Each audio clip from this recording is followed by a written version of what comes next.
My name is Scarlett Foster. I am 26 years old. I was sitting in my parents' living room in Denver, Colorado during my brother's birthday gathering when my mom turned to me with that familiar sneer and said, "Scarlett, you've always been the selfish one. Why can't you just sign over that little condo of yours to help Jacob? It's not like you're using it for anything worthwhile, and he's your family." Her words hit like a slap right in front of everyone, making it clear once again that I was the outsider in my own family, the daughter she could never quite love. I froze, my heart pounding as Jacob and his wife Lily exchanged glances, nodding along like this was perfectly reasonable. The room felt smaller, the chatter from relatives fading into a hum. How had it come to this? My mom openly demanding I give up everything I'd worked for just to bail out my brother.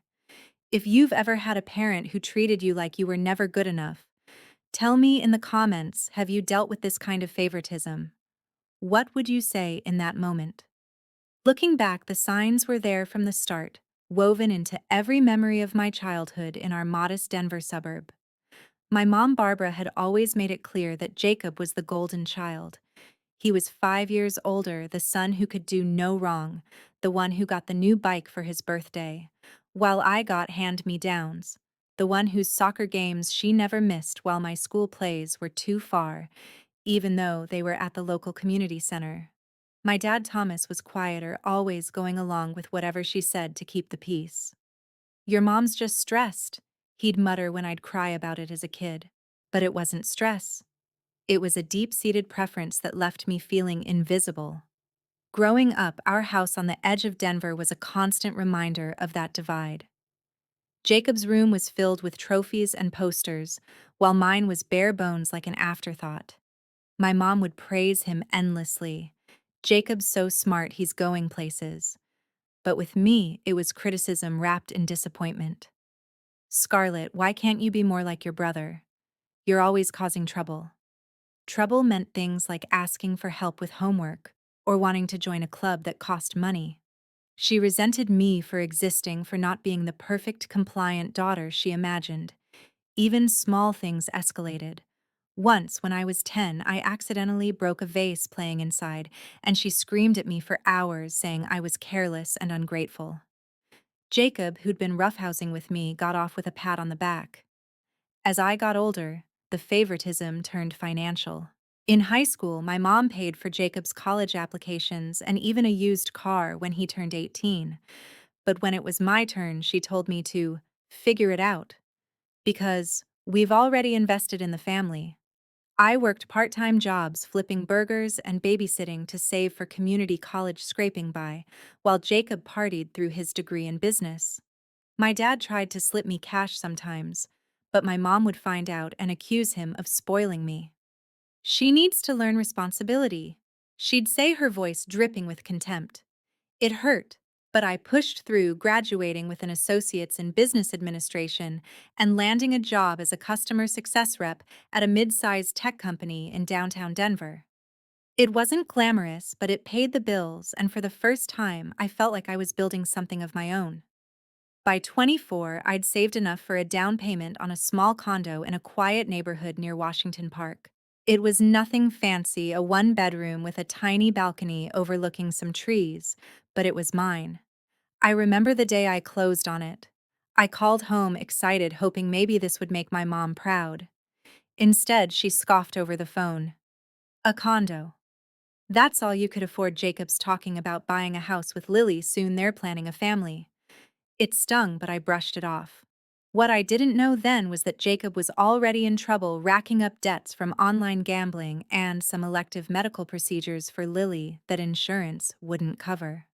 My mom knew, of course, she always did when it came to him, but she hid it from me, plotting ways to protect her favorite at my expense. The real trouble started about 6 months ago when my mom began dropping hints during our rare phone calls. "Jacob's going through a rough patch," she'd say, her tone shifting to that manipulative sweetness she reserved for getting what she wanted.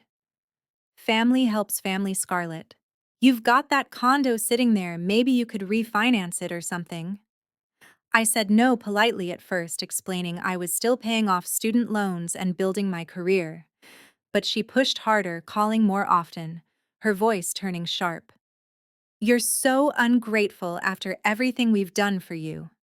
Jacob would help you if the roles were reversed." I doubted that, but the guilt trips wore me down, making me question if I was being selfish. My dad stayed out of it as usual, mumbling agreements in the background. Then came the visits. My mom showed up at my condo unannounced one afternoon, claiming she was in the neighborhood and wanted to check on things. She wandered around, poking into closets, and even my home office where my laptop sat. "This place is too big for one person," she commented, her eyes scanning like she was appraising it. Jacob tagged along once with Lily in tow, and while I made coffee, my mom pulled me aside. "See how stressed they look? You could make a difference, Scarlett. Don't be the reason your brother loses everything." Her words were laced with that underlying disdain, as if I was the problem for not sacrificing myself. I felt trapped, my anxiety spiking. I started having trouble sleeping, replaying her demands in my head. A few weeks later, things escalated when I noticed my car acting funny. I drive a reliable SUV, nothing flashy, but it's essential for commuting to work in Denver's traffic. One Saturday, I was doing routine maintenance, checking the oil in my building's parking garage when my hand brushed something odd under the chassis. It was a small black box magnetically attached with a blinking light. My heart skipped. I'd read about these things online. It was a GPS tracker, professional grade, still warm like it had been placed recently. Who would do this? My mind raced to my mom. She'd been at my place just days before, insisting on helping me check the tires, while Jacob distracted me with small talk. I didn't remove it right away. Instead, I took photos documenting everything carefully, just like I'd learned from true crime podcasts I listened to on my commutes. Wiping my prints, I bagged it and sat in my condo staring at it. Why track me? Control, maybe, to know when I was home or worse. Only a few people had access to my car, my building's valet sometimes, but that didn't fit. My mom had borrowed my keys during her visit, saying she needed to move her car. And Jacob knew vehicles from his sales job. But it was my mom's face that flashed in my mind, her insistence on knowing my schedule, her growing demands about the condo. Testing my suspicion, I decided not to drive anywhere unusual. I worked from home that week, citing a headache to my boss. Sure enough, my phone buzzed. Monday afternoon, my mom. "Scarlett, where are you?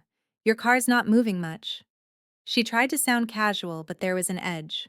"Just resting." I said, my voice steady despite the chill running down my spine. "Why do you care about my car?" Silence then. "I just worry about you, that's all. At your age, you should be out more, not holed up." It was too specific, too probing. She called again Tuesday, pressing about my plans, her tone tighter. "Is something wrong with your SUV? Jacob could come fix it." No mention of me, just the car. By Wednesday, I couldn't ignore it. Digging deeper, I remembered my mom had fixed my laptop a couple of months back during another visit, spending time alone with it while I showered. I checked the task manager and found unfamiliar software, remote access stuff. My stomach dropped. Logs showed files accessed remotely, bank statements, my condo's deed, emails. Someone had been spying on my finances. And who had pushed me to update my Wi-Fi, my mom insisting it was for safety. That night, I lay awake piecing it together.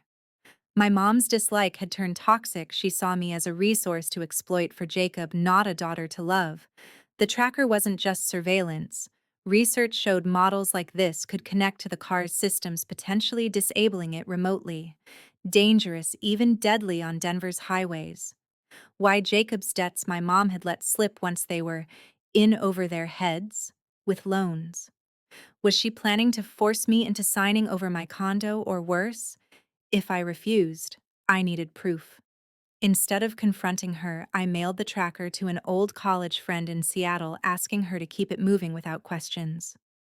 "Just a prank," I said. She agreed, no fuss. Then I waited, my anxiety building. I missed a client call at work. My focus shot as I obsessed over what my mom might do next. 12 hours later, my phone exploded with calls from my mom. Scarlett, where are you, really? Your car's showing up in Washington. Did you go on a trip without telling us? Her voice was frantic, accusatory. You know Jacob needs help and you're running off. I played dumb. What are you talking about? I'm home. She stammered, backtracking, but the panic confirmed it. She'd been watching me, probably through an app, and now her plan was unraveling. The next day, she showed up at my door unannounced, pounding until I opened. What's going on with you? She demanded, pushing past me into the living room. Her eyes darted around like she was searching for something. You've been acting strange, avoiding us. Jacob's in real trouble, $250,000 in debt to some lenders. You have to help. Refinance your condo or sell it. It's the least you can do after all I've sacrificed for this family. Her words were sharp, initiating the attack, as always making me feel small. Lily called right after piling on, but it was my mom's lead that hurt most. I refused, my voice shaking. No, Mom, that's my home. She exploded. You're impossible, always thinking of yourself. Jacob would never treat me like this. She stormed out, but not before warning. You'll regret this. That night, I couldn't sleep, my health suffering, headaches, exhaustion from the stress. Work noticed. My manager pulled me aside about missed deadlines. And my boyfriend at the time. We fought because I was distant, eventually breaking up. All because of her pressure. But this was just the beginning. I started documenting everything, calls, visits, even checking my bank for anomalies. Sure enough, an alert popped. Someone tried to access my accounts. My mom's fingerprints were everywhere. After that explosive visit from my mom, things spiraled faster than I could keep up. The pressure didn't let up. If anything, it intensified, with her leading every charge like a general directing her troops against me. A week later, she organized a family meeting at Jacob's house in the suburbs, framing it as a casual barbecue, but it was anything but. She called me relentlessly until I agreed to come, her voice laced with that familiar mix of demand and disdain. Scarlett, don't make this harder than it needs to be. We're all worried about Jacob. Show up for once. When I arrived, the backyard was set up with folding chairs around a picnic table, burgers sizzling on the grill, but the air was thick with tension. My mom wasted no time starting the attack as soon as I sat down. Scarlett, we've been too patient with you. She said, her eyes narrowing as she handed me a plate like it was a subpoena. Jacob's lenders are calling daily now. $250,000, do you understand what that means? They'll take his house, his car, everything. And here you are, sitting on that condo like it's some prize. Refinance it, use it as collateral. It's time you contributed. Her words cut deep, revealing that long-held contempt, as if my achievements were insults to her. Jacob chimed in next, following her lead. Sis, it's not forever. We'll pay you back once I get back on my feet. Lily nodded vigorously, adding, We've got a baby on the way. Think about your niece or nephew. But it was my mom's initial push that set the tone, making me the villain for hesitating. My dad just sat there staring at his beer, murmuring, Listen to your mother. I felt cornered, my chest tightening as flashbacks hit childhood Christmases, where Jacob got the big gifts, and I got socks, her praising his report cards while dismissing mine as adequate. This wasn't new. It was the same pattern amplified by desperation. I pushed back, my voice firmer than before. I can't risk my home for this. Jacob, why not sell some assets or get a second job? My mom's face twisted in anger. How dare you suggest that he's trying, unlike you, who's always been the difficult one? I raised you better than this selfishness. She stood up, pointing at me. If you don't help, you're no daughter of mine. The words hung there, a public humiliation in front of the family, her dislike on full display. I left early, tears stinging as I drove home, my hands shaking on the wheel. The fallout was immediate. My mom bombarded me with texts and voicemails, each one starting with her accusations. Scarlett, you're breaking this family apart, one said. Jacob's health is suffering because of the stress. You want that on your conscience. She even dragged in relatives having my aunt call to talk sense into me. Work became a nightmare. I lost a key client after spacing out in a meeting replaying her words. My manager warned me about performance, and I started seeing a therapist virtually, but even that felt like a luxury I couldn't afford with the mounting stress. Physically, it hit hard migraines that left me bedridden weight loss from skipped meals. And socially, friends noticed I was withdrawing. But how do you explain your mom treating you like an enemy? 2 weeks after the barbecue, the escalation hit a new low. I came home from a late shift to find my condo door slightly ajar. Panic surged. I called the police, waiting outside until they arrived. Inside, things were rifled through drawers, open, papers scattered. Nothing major stolen, but my laptop was gone, and so was the folder with my condo's deed and financial docs. The cops took a report, but with no forced entry, they suggested it might be someone with a key. I had spares had my mom taken one during a visit. She denied it when I confronted her over the phone, but her tone was off. Why would I break into your place? You're paranoid, Scarlett. Always have been. But then she added, maybe if you helped Jacob, bad things wouldn't happen. It felt like a veiled threat, her initiating the intimidation yet again. I changed the locks that night, installing a cheap security camera at my door. But the damage was done. Sleep evaded me, and I started double-checking my car every time I left.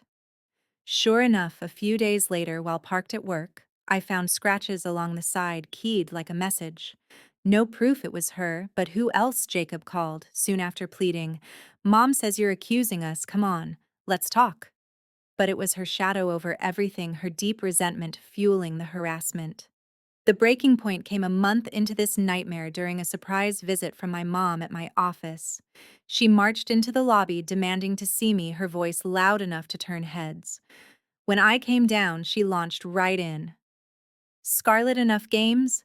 Sign these papers, it's a loan application using your condo as collateral. Jacob needs it now, or those lenders will ruin him. She thrust documents at me, forged with what looked like my signature. Her eyes burned with that hatred she'd always harbored, seeing me as the lesser child, the one who didn't deserve what I'd built. Coworkers stared. My boss peeked out.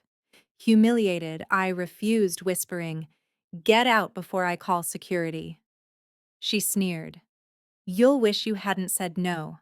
I know what's best for this family, you never did." That evening, alone in my condo, I dug into the papers she'd left behind in her fury. They revealed more attempts to forge power of attorney and my name links to shady lenders. My mom's handwriting on notes in the margins. Shaking, I contacted a lawyer friend who confirmed it was fraud. But the real shock, checking my credit report, showed inquiries I hadn't authorized someone using my info for loans. It all pointed back to her, with Jacob as the beneficiary. I decided then no more. I set up hidden cameras in my condo, bought a voice recorder, and called my lawyer to prepare. The next time she pushed, I'd be ready. But as I sat there, heart racing, my phone rang. My mom again. "Scarlett, we need to meet tomorrow. Alone. It's urgent." Her voice was cold, commanding. What was she planning now? I agreed to meet my mom the next day, but not on her terms. My heart raced as I hung up, but for the first time, clarity cut through the fear. This wasn't just about the tracker or the break-in. It was years of her treating me like I was disposable, always the lesser child compared to Jacob. Her deep-seated resentment had poisoned everything, pushing her to exploit me without a second thought. I spent that night preparing, syncing my cameras to a secure app on my phone, slipping the voice recorder into my pocket, and emailing my lawyer copies of all the evidence I'd gathered: the photos of the tracker, the credit inquiries, the forged papers. If anything happens, I wrote, start with my mother. It felt extreme, but her urgency screamed danger. The meeting spot she chose was a quiet coffee shop near Washington Park, neutral ground, but I arrived early to scope it out. She showed up right on time, her face set in that familiar mask of disapproval, initiating the confrontation as she always did. "Scarlett, You're looking tired, probably from all this unnecessary drama you're causing, she said, as she sat down, her voice sharp-laced with contempt. No hello. No concern, just an opening shot to put me on the defensive. Jacob wasn't there, but I knew he was her proxy in all this. I ordered coffees to keep things civil, my recorder running discreetly. She didn't waste time. I've had enough of your games. She started leaning in. Jacob's lenders are breathing down his neck $250,000, Scarlett. Do you want him homeless? Sign the refinance papers now, or better yet, transfer the condo deed to him temporarily. It's the right thing. Her eyes bored into mine, that hatred bubbling up. She'd always seen me as the failure, the one who didn't deserve stability, while Jacob got endless chances. I felt the old pull of guilt, but I pushed back. No, Mom, this stops. I know about the tracker you put on my car, the spyware on my laptop, the break-in. You crossed lines, illegal ones. Her face paled for a split second, then twisted in denial. What are you talking about? You're delusional, always making up stories to avoid responsibility. I came here to help the family, and you're accusing me. But her voice cracked, and she glanced around nervously. I pulled out my phone, showing her the photos of the tracker. It was still warm when I found it right after your visit. And the remote access logs. They match times you were helping with my tech. Why, Mom? Because I wouldn't give up my home? She snatched at the phone, but I held firm. Give that to me. You have no proof it's me. But then she shifted her tone, turning pleading yet manipulative. Even if, hypothetically, it was to keep an eye on you, it's because I care. Jacob needs this. He's the one building a legacy. You've always been the selfish one hoarding what little you have. That was the turning point for me. Hearing her admit it, even veiled, crystallized everything. Her dislike wasn't just favoritism, it was active sabotage. She'd always resented me for not fitting her mold, for succeeding without her approval. No more, I said, my voice steady. I'm done being your scapegoat. Jacob's debts are his problem, not mine. And yours. I stood up, leaving cash for the coffee.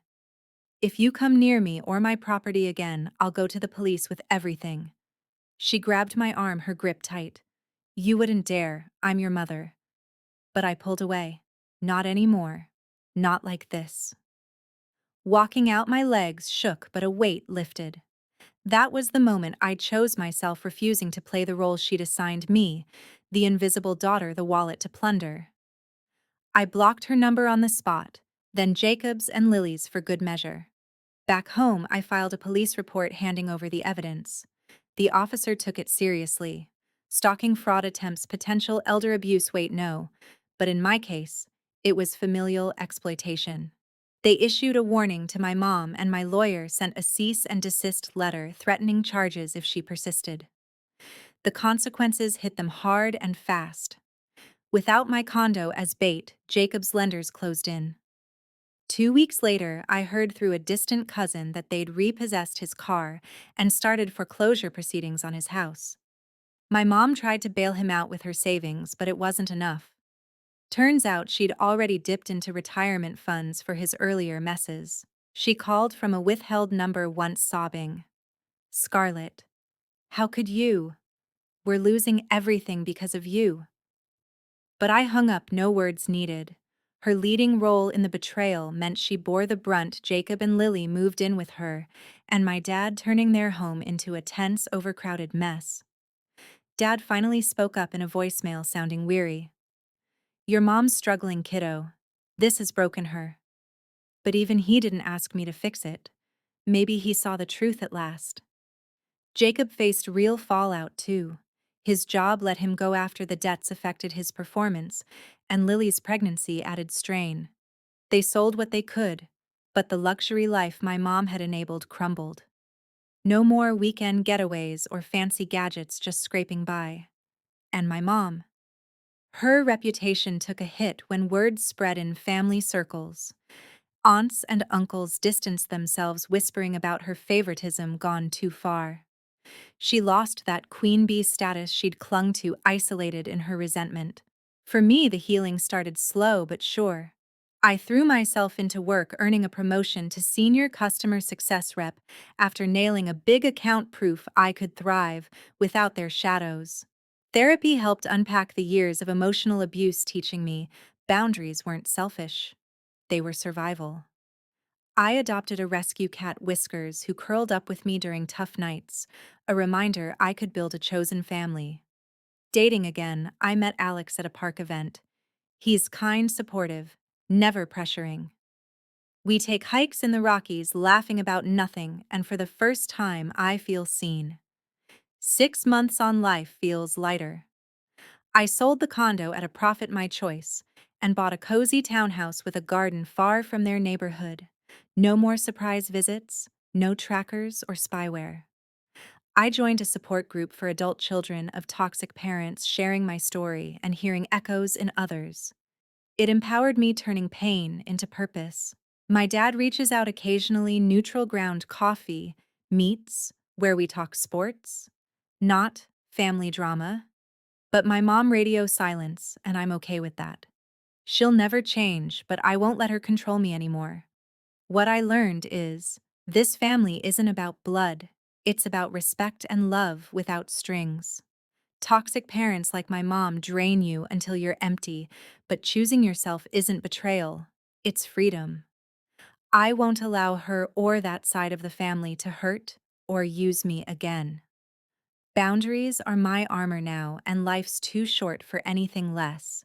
If you've been through something similar, what boundaries did you set? Share in the comments. What would you have done differently?